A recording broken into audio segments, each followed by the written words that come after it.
హెచ్చరిక, దైవజనుని హెచ్చరిక. కొరింథీయులకు రాసిన 2వ పత్రిక 6వ అధ్యాయం 9వ వచనం. మీరు మన ప్రభు అయిన యేసుక్రీస్తు కృపను ఎరుగుదురు కదా. ఆయన ధనవంతుడై ఉండియో మీరు తన దరిద్రత వలన ధనవంతులు కావాలనని మీ నిమిత్తమై దరిద్రుడాయను. ఏంటండి, లోకరక్షకుడు పుడితే పశువులు పాకంటారేంటి, గొల్లలు రావటం ఏంటి, గాడిదలు గొడ్లు పశువులు ఉన్న స్థలంలో ఆయన జన్మించడం ఏంటి, లోకరక్షకుడికి లోకంలో స్థలం లేకపోవటం ఏంటి, లోకరక్షకుడిని పట్టుకొని సిలువేయటం ఏంటి, నిందలు మోపటం ఏంటి అని అడిగితే ఆయన మన కోసం సమస్తాన్ని విడిచిపెట్టి దీనుడుగా ఈ లోకంలోనికి వచ్చి ఉన్నాడు.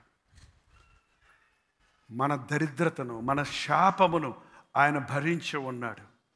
ఆయన ఆశీర్వాదకారకుడై ఉండి తన దారిద్రత వలన మనల్ని ధనవంతులు చేయాలని, అంటే ఆయన ఆశీర్వాదకరుడుగా ఉండి తాను పొందిన శాపం వలన మనకు ఆశీర్వాదం ఇవ్వాలని ఈ లోకంలో జన్మించాడండి. ఈ రోజున యేసు ప్రభు ఈ లోకానికి వచ్చింది ఎందుకంటే నిన్ను ఆ లోకానికి తీసుకెళ్తానికి. ఈ భూమిలో సాతాను చేతుల్లో పడి నలిగిపోతున్న నిన్ను విడిపించి పరలోకంలో తనతో పాటు కూర్చుండబెట్టుకోవడానికి ప్రభు ఈ లోకంలోనికి వచ్చాడండి. క్రిస్మస్ని లేక క్రీస్తు జననాన్ని ఒక చిన్న విషయంగా చూడకండి. ఇది నీ కోసమే. ప్రజలందరికీ వేరే సంగతి, నా కోసం నా యేసయ్య వచ్చాడు, నా కోసమే సెలవులో ఆయన మరణించాడు. నేను నమ్మాను, నా జీవితం దీవించబడింది, నా కుటుంబం ఆశీర్వదించబడింది, నేను అనేకులకు ఆశీర్వాదకరంగా ఉన్నాను. నువ్వు నమ్మి నువ్వు దీవించబడినప్పుడు నీవు నీ ఇంటి వారికి, నీ సొంత వారికి, నీ దేశం వారికి, నీ ప్రజలకు నీవు ఆశీర్వాదకరంగా మారుతావు. కాబట్టి నాకు ఆశీర్వాదం కావాలి.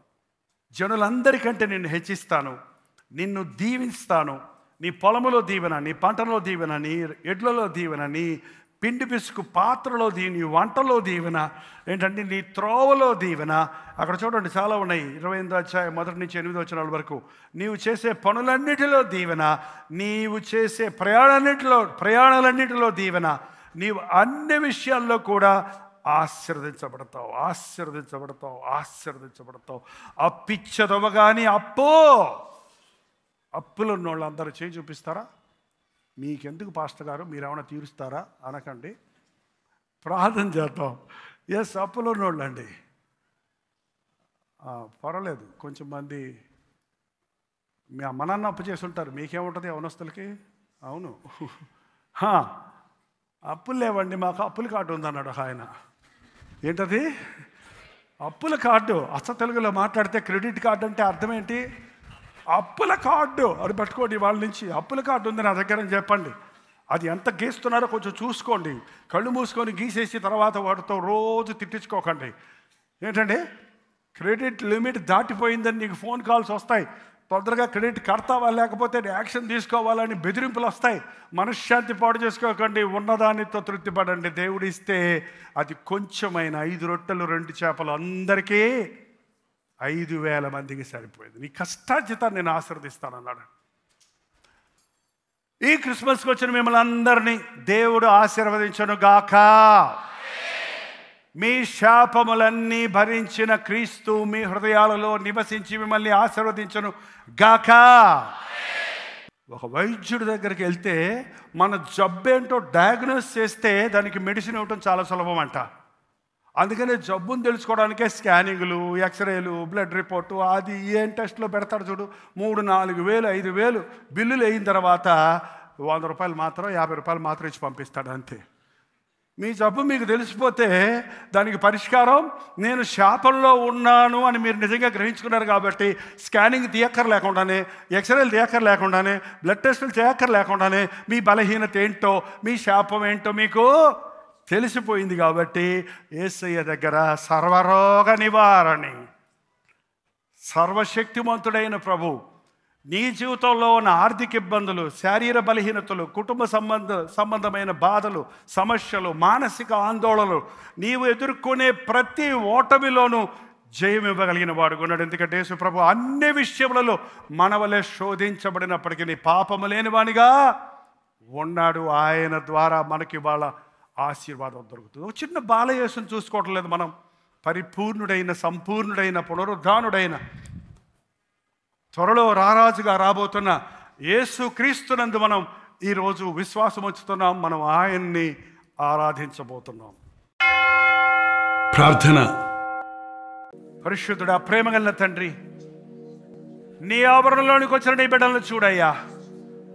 నీ బిడ్డలమని చెప్పుకుంటూ ఇంకా ఎవరెవరు శాపగ్రస్తులుగా ఉన్నారో, ఇంకా ఎవరిని సాతాను శాపములో నడిపిస్తూ ఉన్నాడో అట్టి వారిని ఈ సమయంలో నజరేయుడైన యేసుక్రీస్తు నామములో విడుదల చేయుచున్నాము నాయన.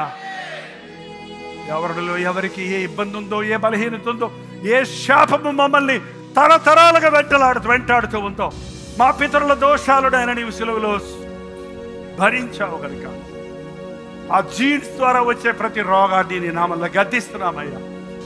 పితృపారంపర్యమైన వ్యర్థ ప్రవర్తన వల్ల కలిగే కీడు నుండి మమ్మల్ని విడిపించము తండ్రి. ఇది మొదలుకొని నాయన, నా దేవుడు నన్ను ఆశీర్వదిస్తున్నాడని, నన్ను ఆశీర్వదించడానికి ఆయన శాపమయ్యాడు.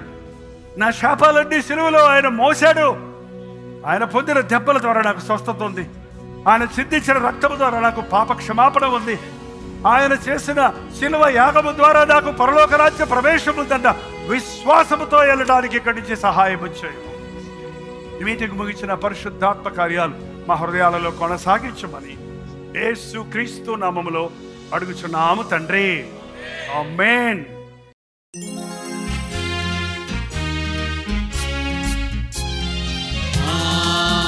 హల్లెలూయా హల్లెలూయా హల్లెలూయా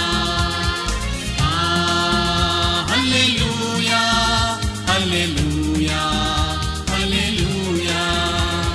కలువరి ప్రేమే మధురం మధురం, కలువరి ప్రేమే మధురం మధురం, కలువరి ప్రేమే మధురం మధురం, కలువరి ప్రేమే మధురం.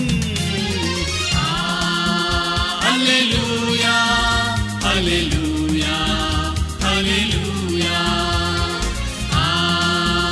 హల్లెలూయా హల్లెలూయా హల్లెలూయా.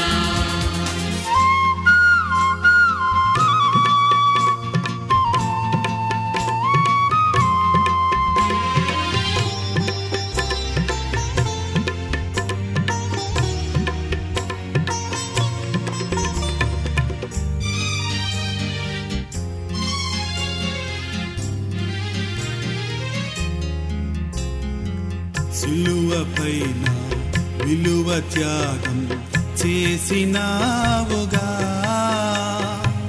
పాపినైనా నా కొరకు చిందించినావుగా, రుధిరం చిందించినావుగా. కలువరి ప్రేమే మధురం మధురం, కలువరి ప్రేమే మధురం మధురం, కలువరి ప్రేమే మధురం మధురం, కలువరి ప్రేమే మధురం. హల్లెలూయా హల్లెలూయా హల్లెలూయా